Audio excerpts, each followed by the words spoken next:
Weeks since we've been together for a Bible study on Wednesday night. But if you've been with us on Wednesday night, we've been studying through the book of Acts, and we are in chapter 14, where we left off last time. Paul and Barnabas had begun their first missionary journey, and the church of Antioch in Syria had prayed for them and sent them off, and they traveled. I gave you a map. Do you still have the map that I handed out a few weeks ago? If not, I think there are still some on the table out there. But if she has an extra one, if somebody needs one. But if you look at the map, so they left Antioch in Syria, over here on what would be the right-hand side of your map. And they traveled down to the island of Cyprus, and they had kind of a preaching tour across the island. Then they went up and landed at Attalia and went up to Perga and Antioch in Pisidia, which is different than the Antioch of Syria that was their home church. So both named Antioch, but very far away geographically. That's where we left them. So Paul had preached a sermon in Pisidian Antioch. Now, was he well received in Pisidian Antioch? No, it's going to kind of be a pattern that we're going to see developing, that he's going to get to a town. He's going to get to a new location. What's the first thing he's going to do generally when he gets to a new town? He's going to go in the synagogue. And he's going to... Now, why would he go in the synagogue first? Yeah, he's preaching to the Jews. He's got a starting point. He's preaching the Jewish Messiah has come, Jesus Christ. So that's a starting point for him. So he's going to usually start in the synagogue. Is the synagogue, generally speaking, are the Jews in the synagogue going to receive him well? Generally not. So then he's going to go to the streets and start preaching Jesus to the Gentiles. As a general rule, are the Gentiles going to receive the message of Jesus? Usually, pretty well. So that goes well for a little while, and then what happens usually? The Jews get all wrapped around the axle, pardon my Texas slang, they get all wrapped around the axle, and they go out and they say, you can't have this man, he's preaching heresy, and blah, blah, blah, blah, blah. And they get the Gentiles all stirred up, and then the Gentiles, because the Jews have stirred them up, run them out of town.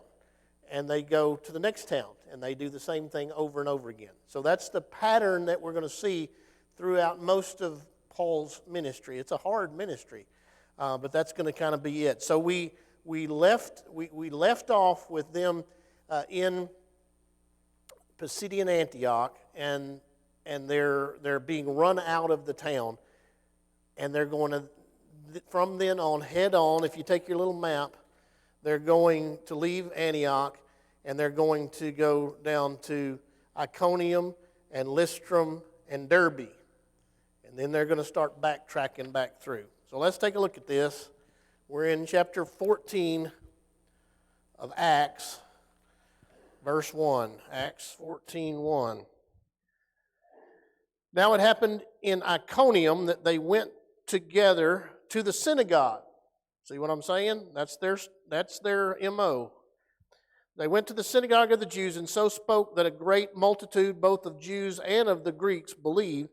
But the unbelieving Jews stirred up the Gentiles and poisoned their minds against the brethren. See, it's pretty much the same story in every town.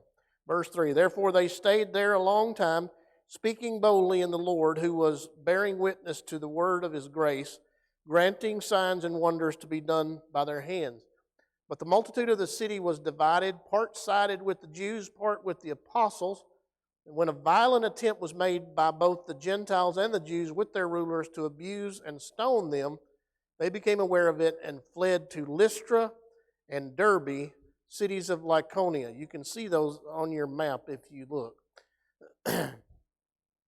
And to the surrounding region, and they were preaching the gospel there. All right, so let's take a look at this. So they show up in Iconium. The first thing they do, as we said, they go to the synagogue. Now, why would Iconium is for the most part a Gentile area. They're not in Judea, so why would there be Jews living there?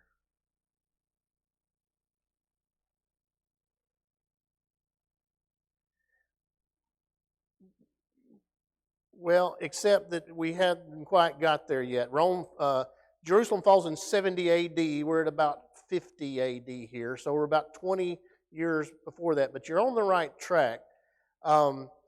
It has to do with the Babylonian. Well, it was not so much when Rome destroyed it, but when the Babylonians conquered Jerusalem and they carted many citizens away to different parts of the empire. Well, then when people were allowed to return home, a lot of them just didn't because their home was in different parts of the world. So when it became legal again under Persia to return back to Jerusalem, some did, and we studied Nehemiah where many went back and they rebuilt the wall and they rebuilt the temple, but a lot of them just didn't for whatever reason. I mean, it was their home, they had families there, and so they just didn't. And so what you had was pockets of Jews in different parts of the ancient world that they were very much Jews, but they weren't necessarily living in Judea. So you have synagogues in these Gentile areas, and they were practicing their Judaism, but they weren't practicing it in Judea. And that's why you have at Pentecost, when you had all of these different people in Jerusalem, and they all speaking different languages, and Peter gets up and he preaches a sermon at Pentecost, and they all hear them in their own language. Well, they're there because they're Jews, but they're living in different parts of the world, and they're speaking different languages. And so they hear the gospel of Jesus Christ, they get saved, and what do? They don't stay in Jerusalem, they go back to where home was for them. Maybe it was Iconium, maybe it was Antioch, maybe it was wherever. And when they do, what do? They carry the gospel with them. So you've got pockets of Jews living in different parts of the world. So that's the idea there. So Paul and Barnabas, why do they end up leaving Iconium? Yeah. Yes.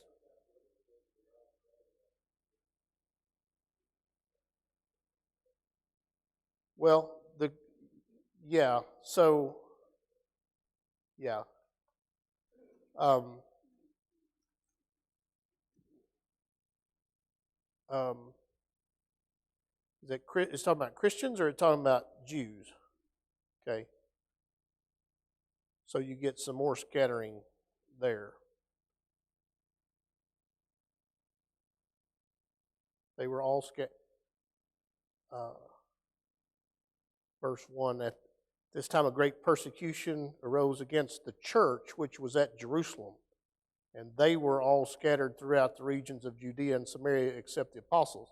I take that to mean the church. So I was asking why the Jews would have been in the different parts. Do what now?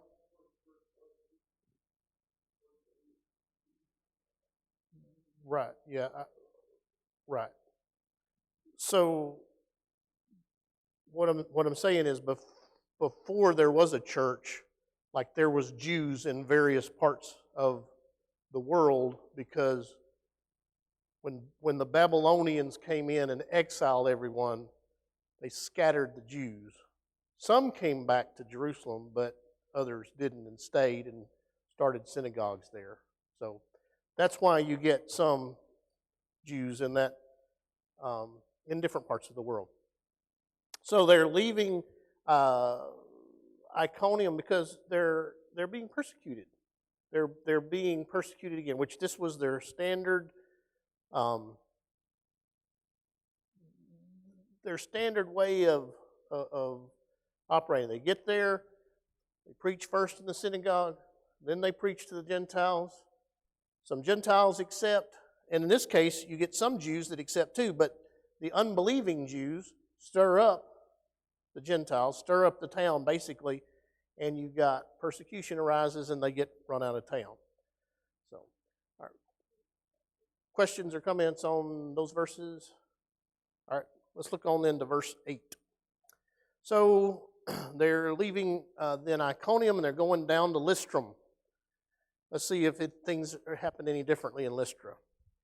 In Lystra, a certain man without strength in his feet was sitting, a cripple from his mother's womb, who had never walked. This man heard Paul speaking. Paul, observing him intently and seeing that he had faith to be healed, said with a loud voice, "Stand up straight on your feet." And he leaped and walked. And when the people saw what Paul had done, they raised their voices, saying in the Lycaonian language, "The gods have come down to us in the likeness of men." Barnabas they called Zeus, and Paul Hermes, because he was the chief speaker. Then the priest of Zeus, whose temple was in front of their city, brought oxen and garland to the gates, intending to sacrifice with the multitudes. But when the apostles Barnabas and Paul heard this, they tore their clothes and ran in among the multitude, crying out and saying, "Men, why are you doing these things? We are men with the same nature as you, and preach to you that you should turn from these useless things to the living God, who made the heaven, the earth, the sea, and all things that are in them, who in bygone generations allowed all nations to walk excuse me. I've got a little nagging cough that was my Christmas present, I think. Verse 16. Who in bygone generations allowed all nations to walk in their own ways. Nevertheless, he did not leave himself without witness, in that he did good, gave us rain from heaven and fruitful seasons, filling our hearts with food and gladness. And with these sayings they could scarcely restrain the multitude from sacrificing to them. Then Jews from Antioch and Iconium came there. Now that sounds familiar, doesn't it? And having persuaded the multitudes, they stoned Paul and dragged him out of the city, supposing him to be dead.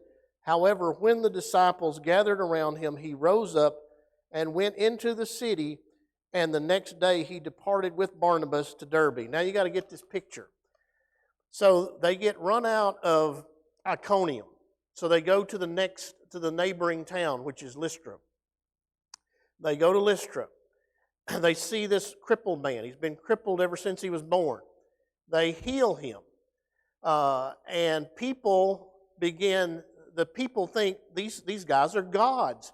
They start calling Barnabas Zeus, and they start calling Paul Hermes, and they say, we're going to worship to these gods. And Paul says, we're just men like you. We're here to preach the gospel of Jesus Christ to you. Don't do this, And he's got a tremendous opportunity to reach a ton of people with the gospel. So what happens? Jews, not Jews from that town, mind you, but Jews from the town he just got run out of. They run Paul out of Iconium. And so what do they then? So he comes to Lystra. Then just about the time he gets things going pretty good in Lystra, what do? They run down to Lystra. Hey, these guys are troublemakers. And the next thing you know, they get the town so stirred up that they stone Paul, believing him to be dead. And then he revives, if you want to say that, however you want to take that. And I bet that woke some of them up too when that happened. And but now this is what Paul and Barnabas are dealing with. Not only do they get run out of, that would be like, you're preaching the gospel in Claremore, and the town gets so upset at you that they run you out of Claremore, and you say, fine, I'll go down to Inola. And you start preaching in Inola, and just by the time you got people that are coming to Jesus down there, then a whole bunch of people from Claremore run down there and say, "You don't know these people, they're no good." Next thing you know, that they're throwing rocks at you. This is what they had to deal with here. Now, why does Luke tell us that the man was able to be healed, the crippled man?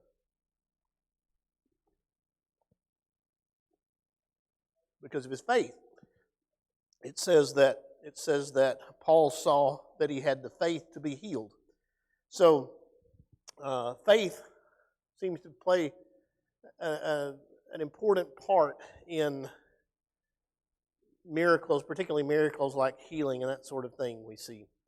Now, the crowds, when they saw this, they believed that Barnabas was Zeus. Zeus was the chief of the gods in the Greek pantheon. So he was been like the head god with a little g, head god for the Greeks. And they believed that Paul was Hermes. Now, and Hermes was the god of speech. Now, why do you think they would have believed? I mean, you would think that they would say, well, Paul would be the head guy because he seemed to be the one in charge. But why do you think that they would have called him Hermes? It seemed like he was the chief speaker, and so it just seemed logical to them that he would be the god of speech, and Barnabas, the Zeus, the chief god. And Paul and Barnabas, when they see these guys making this terrible mistake and about to sacrifice to them and worship them, what do? Tear their clothes. Now, why do they tear their clothes? Yeah. So when I tear it, well, not me, because it probably wouldn't mean anything if I tore my clothes. But in those days, what did it mean if I tore my clothes? Grief, mourning, humility. It was common if you were in grief or mourning or repentance, you would tear your clothes. You would wear sackcloth. You would put ashes on, and it was a sign of humbling yourself, of repentance, of mourning. So this is. They were mourning the fact and humbling themselves. They were showing themselves to be humble and trying to say to these people, "Don't do this. We're men just like you." And it showed their extreme displeasure with their people's attempt to try to worship them. Now, why did the crowds turn against Paul and Barnabas at Lystra? Because of the Jews, they get people from the neighboring town. They said these guys are no good. Now, think about that a minute. You would think that it's so. Let me ask you this: say somebody. This is Claremore. Say somebody comes from Tulsa, and they come to your town. And they say, "Well, now Jesus Christ, he's just no good, and he's not what Brother Mark's trying to tell you that he is, and this Jesus, you don't need anything to do with him." Would you believe him? Well, of course you wouldn't believe him because you know Jesus, right? So these people, they accepted the lie that was coming from Lystra and denied the truth that Paul and Barnabas was telling them. Now, why? I don't know if I asked that in a way that you're going to get the answer I'm looking for, but let's try. Why do you think they did?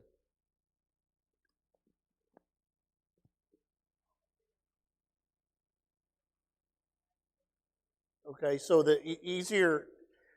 and what were they?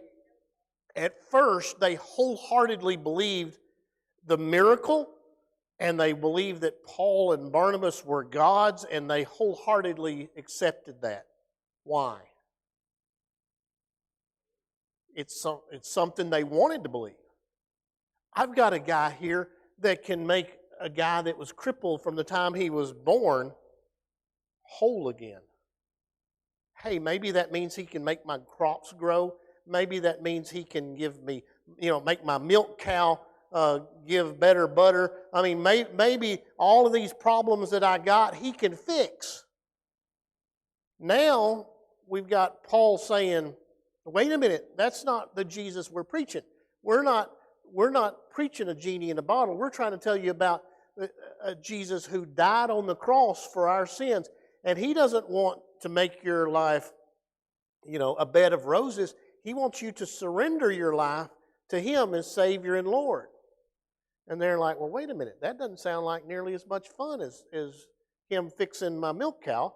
And so about that time, the Jews come in and they say, well, they're no good, they're no good. And they're like, yeah, I thought they weren't any good anyway.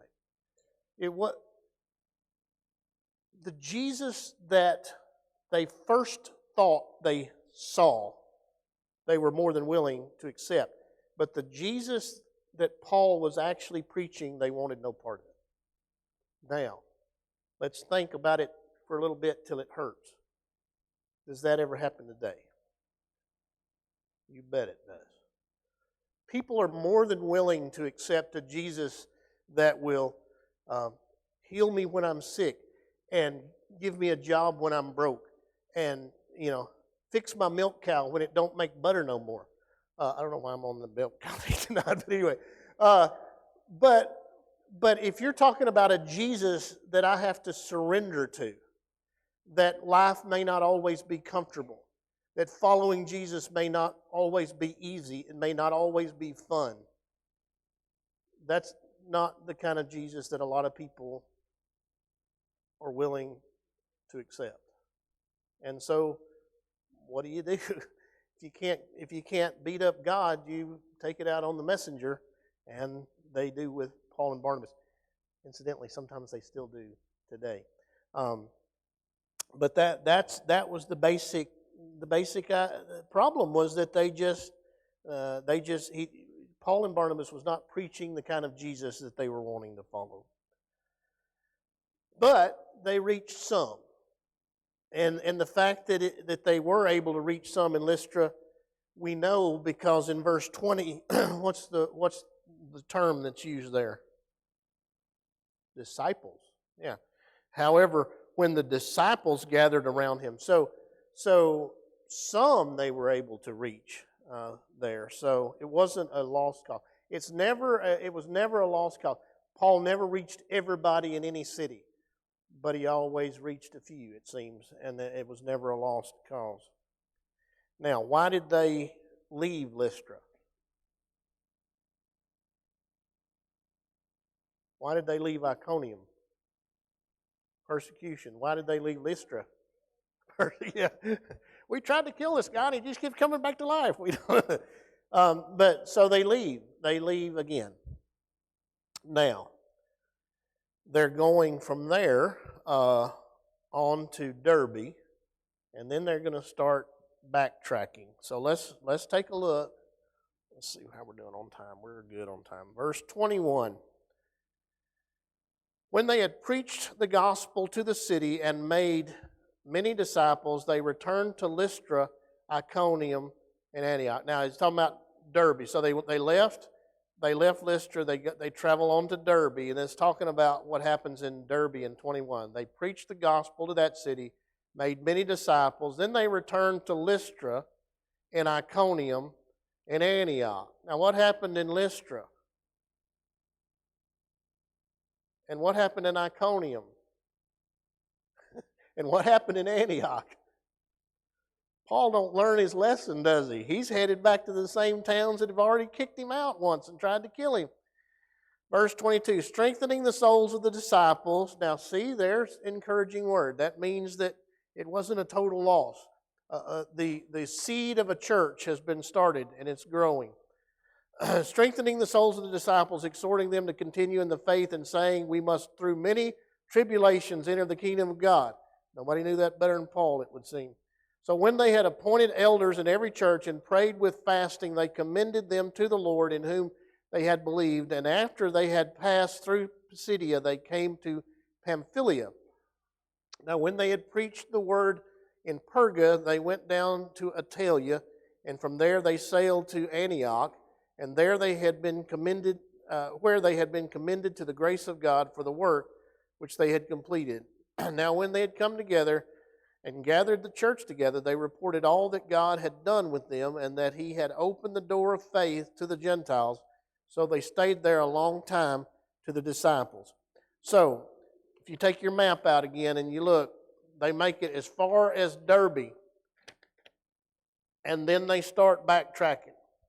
And they go to Iconium, then Lystra, and then back up to Pisidian Antioch, through the same towns that tried to kill them the first time through. It would have been a whole lot easier.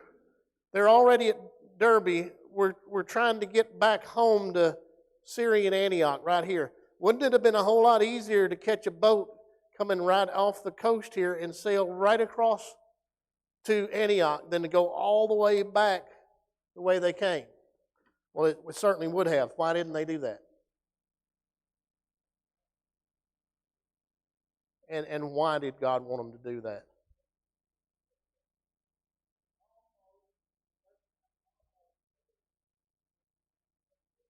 Sure. So they're doing follow-up is what they're doing.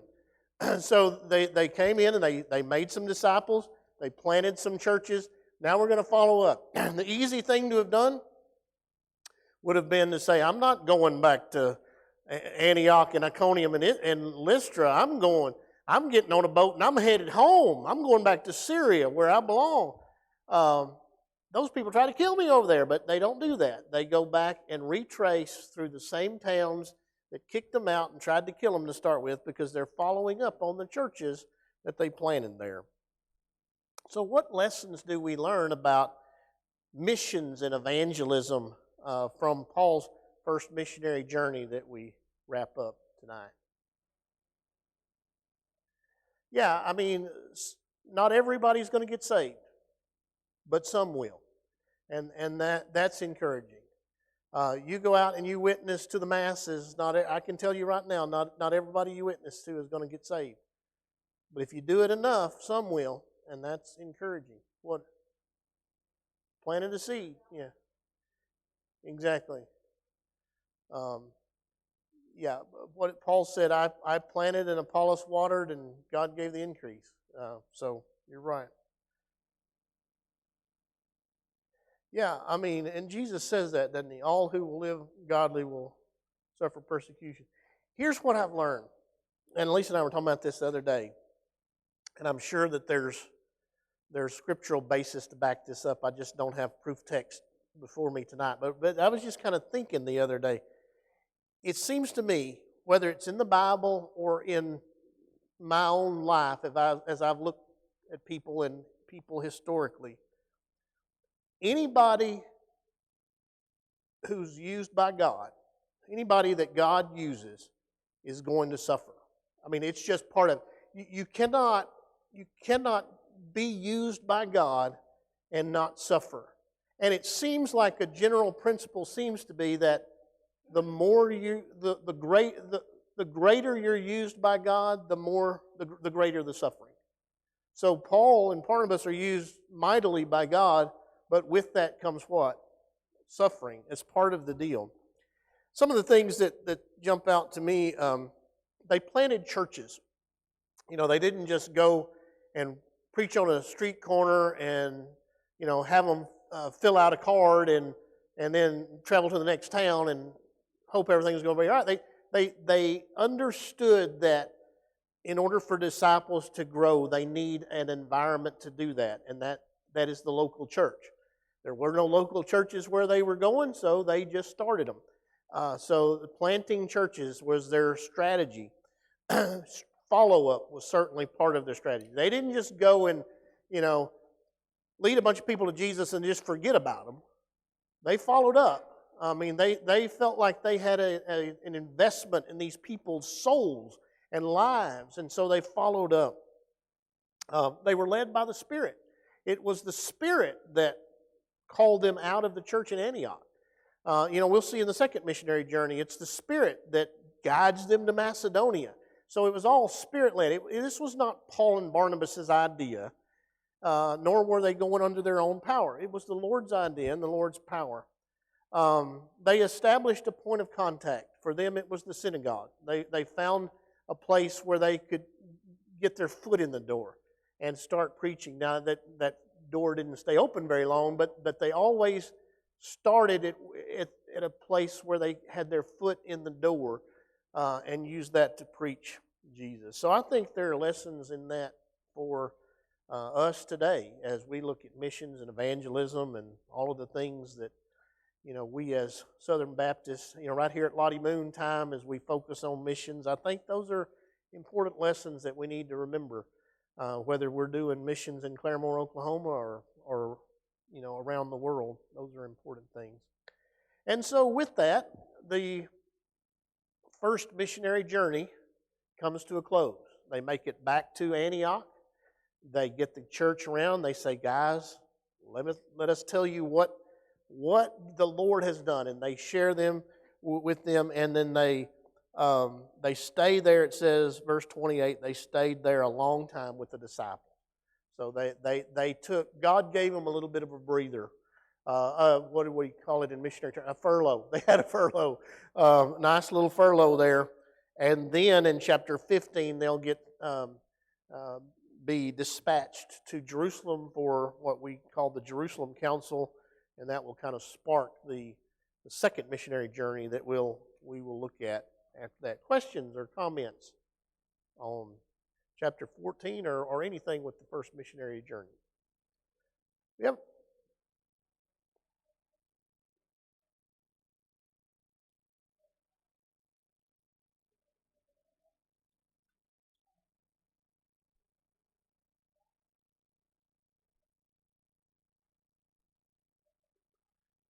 Yeah. Yeah. Isn't it strange they could believe that Paul and Barnabas were gods, but this Jesus, and again, I think it wasn't so much believing in Jesus per se, but the kind of Jesus that Paul was preaching, one of surrendering to Him as Lord and repenting of sins. That wasn't a message that was popular in those days. It's not a message that's popular in our day, and I think that's why that they were not willing to hear that. So, anything else? All right, I have a little video. I think it's about 9 minutes from our friend Dave Starr.